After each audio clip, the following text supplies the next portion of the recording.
Hello, John. Hello, Oliver. And today we're going to talk about you're going to give advice to young people from the generations from the moment they leave school right up to all the different decades in their life and the different things that happen, the mishaps, the misfortunes, the good fortunes, the good times, and how to handle the situation of life. Correct. The first period when you're on your own is in national school or primary school, and you're in a class with other of your own age group, and so you make friends there.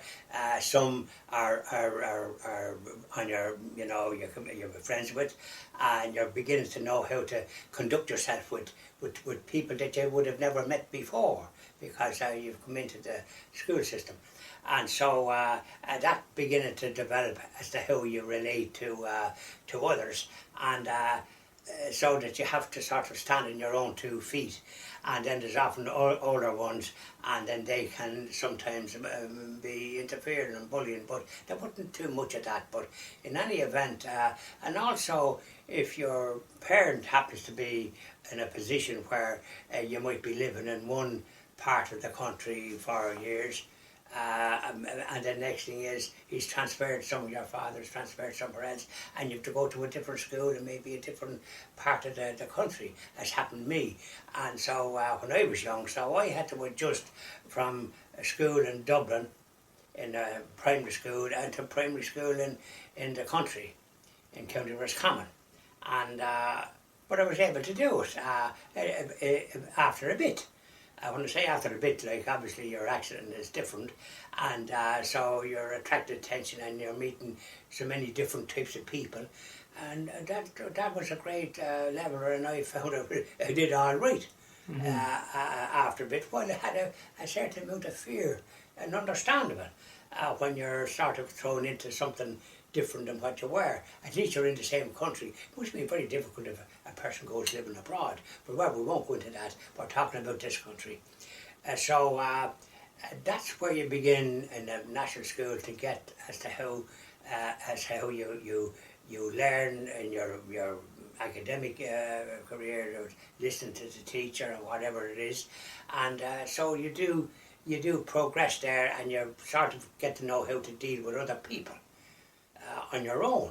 You haven't got your parents beside you, and you don't want to complain to them about anything because you want to try and stand on your own feet, believe it or not. So that's one example that you stand on your own feet and you take the good with the bad, because you do get the good and the bad. So then after national school, the chances are now a lot of people go on to secondary school. In my time, it was only because you had to pay for it. So there wasn't what they call free education. That came in, I think, after I left. So that was a benefit to people that didn't get a second level education in secondary school.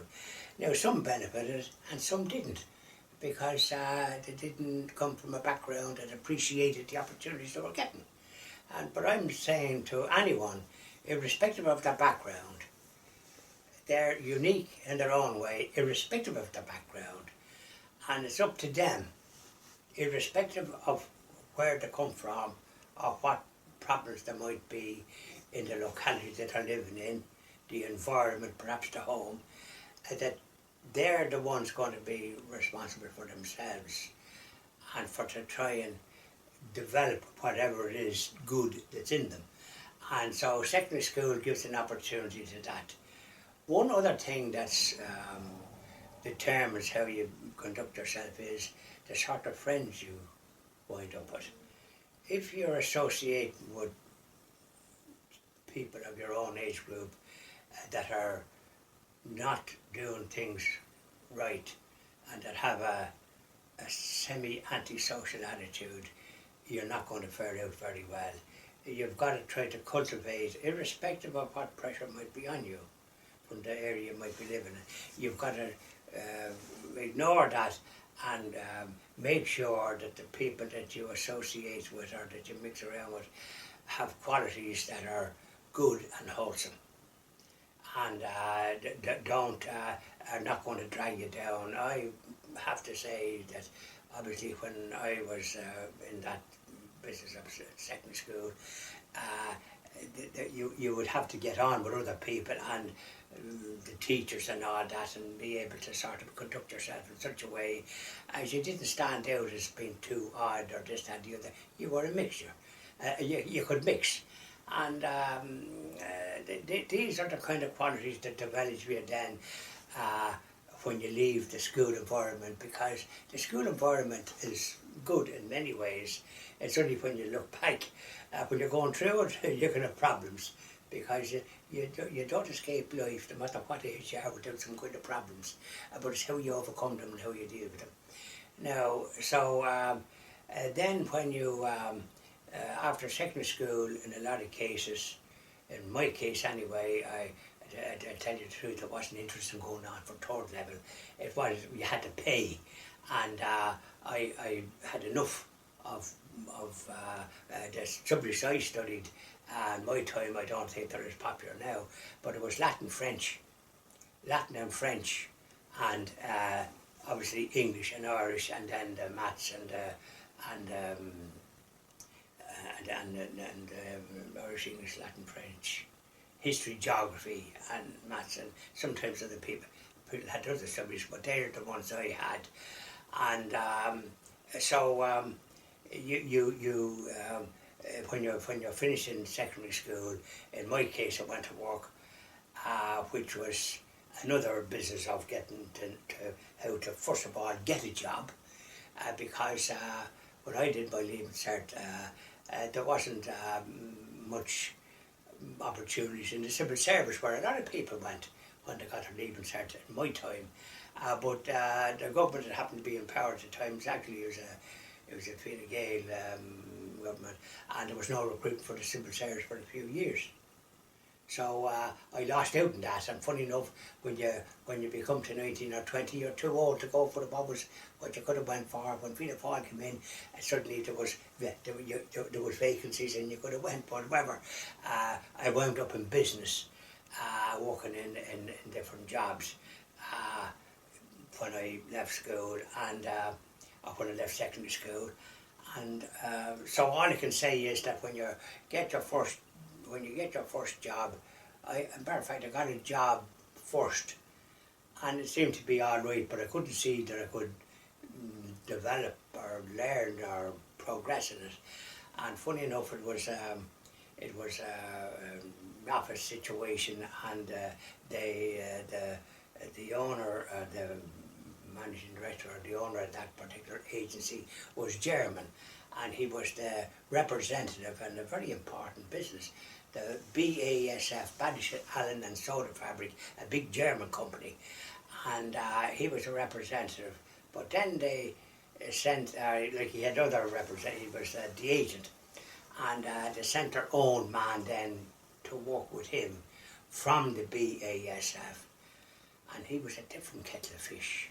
He was a real German of the type that got a very bad name in the Second World War.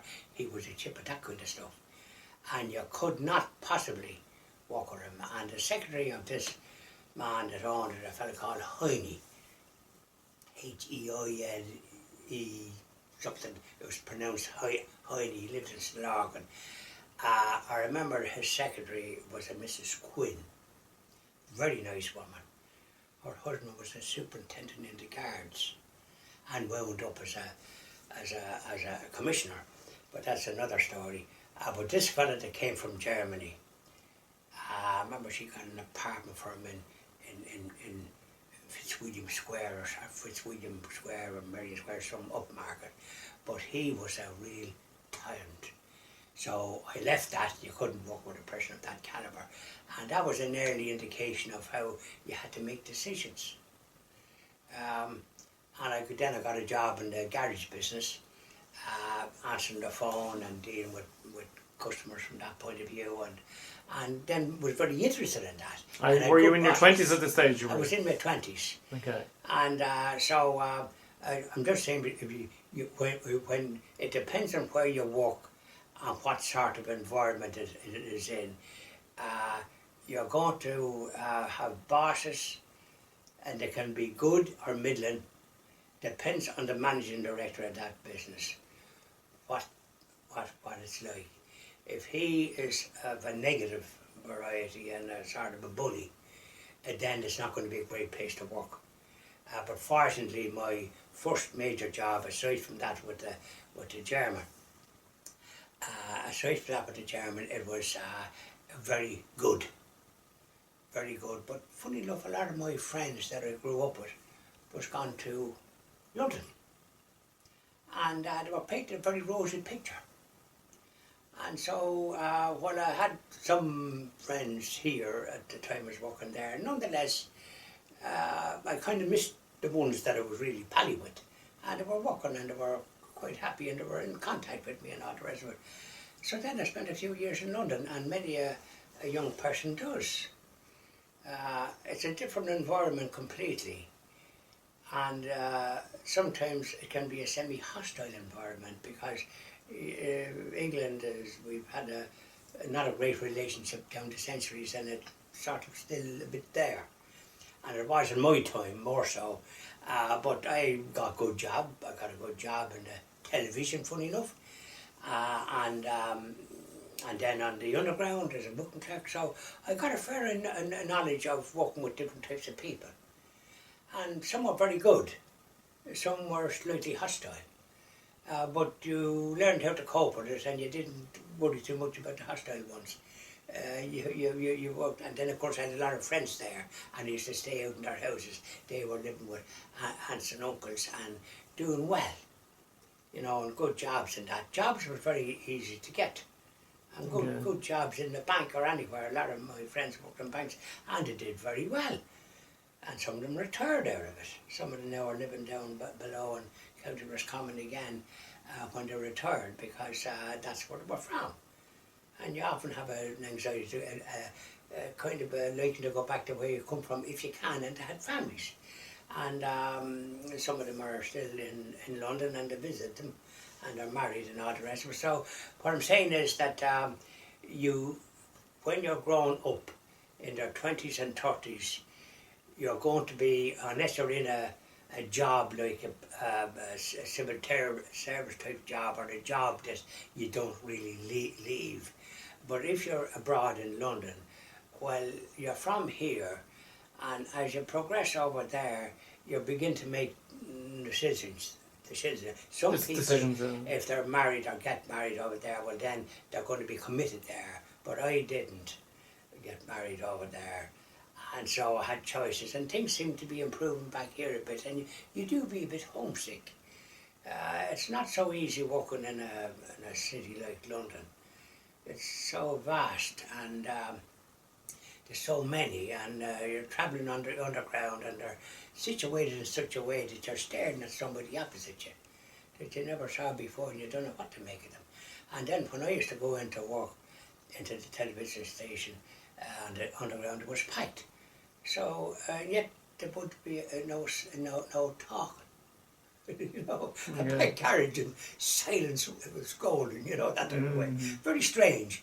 And, you just had a hard job getting out when you were getting out. You used to get out in a place called Holborn in London and walk down to Kingsway. So I'm just mentioning this, that this is something that some people might do, and they might have a good job in London, but it's a different kettle of fish. But it does broaden you, funny enough. Okay, so travelling broadens you, and then you've got to be able to make decisions, and then if you get a little bit of a hard time in school, it makes you stronger. It does. Well, you don't always just get a hard time, but you get a mixture. You get a mixture, yeah. Because if you got a hard time all the time, then it'd be just too much. It'd be like cruel. I just want to go back there, something that I want to add to it, right? And that is that I think to prepare young people for university, right, what they should do from the age of 14 or 15, while they're still at school, learn some small little skill, right? Maybe a little part of an apprenticeship.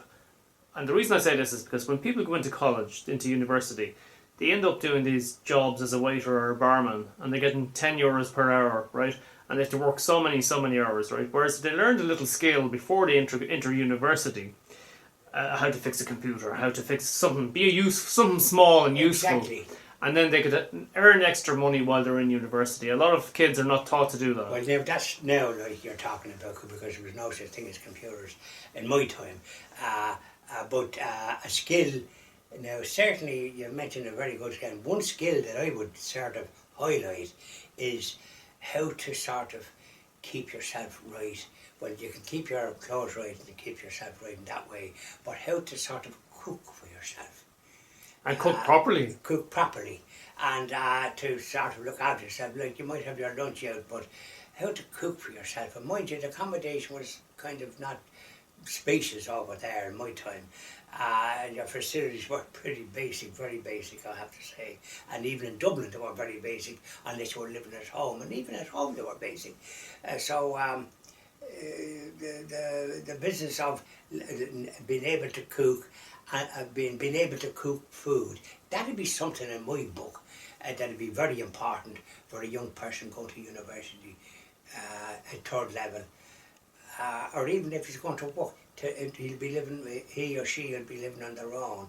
The girls generally, I think, are a bit tighter in that, but not all, because oftentimes they don't learn these skills. Years back, they used to learn cooking and so on and all that, but now it's something else. They're learning how to be in the workplace just the same as the men, and so that puts pressure on them, because quite frankly it's a rat race really in the workplace at times, because you get people doing what to do. But university, as you were talking about, when you're living on your own and you're not sort of under any control from parents and you're mixing with various people, that's a time that you can go astray very quickly. I was just about to say it, yes, absolutely. So you've got to watch that. First of all, watch your spiritual development. It doesn't mean you have to be a holy Joe or nothing like it, but you've got to watch that end of it, because that is the most important element of your makeup and your character. If you go down, if you mix with people that have no respect for themselves or their bodies or the chance that they have in university, and are drinking and over drinking and perhaps indulging in another unseemly behaviour and being too sexually liberal, you've got to respect your body. Okay, so we've got... That's number one. That's one of the most important bit of advices I would say to a person between 18 and 30, or between, and to just respect themselves, number one. They're unique. There's nobody been like them before or since. And irrespective of if they've turned their back on whatever religion they were brought up in, which sometimes they do, they were made in the image and likeness of God, whether they accept it or not. They have a mind, they have reason, they have memories, they have all the abilities, but they want to use that and not be going down a road of permissiveness, and that will, because that's the road that'll hang them. That's the road that'll destroy them. Respect their bodies. Respect what they take in. Don't overdo what by way of alcohol. Cultivate people that have a respect for themselves. We often say, show me a company and I'll tell you who you are. If you're mixing with people that have no respect for themselves and think that they're living it up, they're not. They're going down a terrible road, and that'll determine what way they wind up. And oftentimes they wind up not in a good situation. They make bad decisions, and especially sometimes they can make bad decisions with regard to who they wind up with, because they've gone down that road. And even whether they have not gone down that road, they can still come across and make a decision that can have repercussions on their own personal lives. But if they have the background and the integrity, they'll be able to survive it and come out at the end. So they don't have to be, if they get married, it doesn't have to be a great success, because there's going to be good times and bad. But they have to. The main thing is for both people to respect. If respect is in a relationship, it's going to succeed. It is, but I just want to go back there. Okay, so somebody enters college for the first time, right? This is where it usually kind of goes wrong. You have a lot of dropouts, particularly in computer science in college. And a lot of other disciplines as well. But I know that. Not the veterinary and the doctors, as far as I know that, but what I'm saying is, you mentioned drink and you mentioned drugs there, okay? A lot of people, because they're not ready for college, they're not ready for this huge environment of adults, right? They turn to drink and they turn to drugs in the first year of college, and that continues for the next 15 or 20 years of their life. Hooked. So it's a pitfall they have to watch out for, and if they can't cope with their mental health, to get help, probably that would be. Well, I think preparation is the thing here. Yeah. And I just mentioned that is very important. Preparation. When they're going to university, it's a great opportunity, but they want to make sure of where they're going to be living, that want to be investigated beforehand, that whichever college they're in, whether it's in Dublin, Galway, or wherever it is, to make sure that they're going to live not necessarily in the abodes provided by the college, because there's going to be a mixture there, and that's where the danger is. Get a suitable accommodation where perhaps they might get their evening meal, and a kind of a safe environment, and maybe with one or two, even if they're on it in their own, because they'll be mixing with ones outside. But choose your friends wisely, and just realise that you're vulnerable, but don't use that as an excuse to go the way a lot of them go, and that really their lives are ruined. And even if they manage to stick it out, they've developed bad habits, and it's very hard to get good habits if you've got bad habits. If you cultivate the good habits earlier on, you'll go astray now and again. Everybody does, for one reason or another.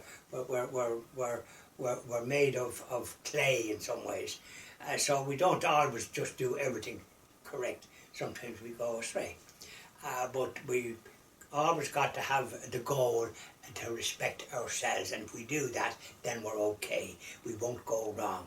But if you don't, and if your mind and your reaction is taking a negative attitude to it, I find it hard to mix them, I'm finding this, that and the other. Give everything a chance, for goodness sake, especially when you're going to university. But find out where you're going to stay and make sure it's a stable place.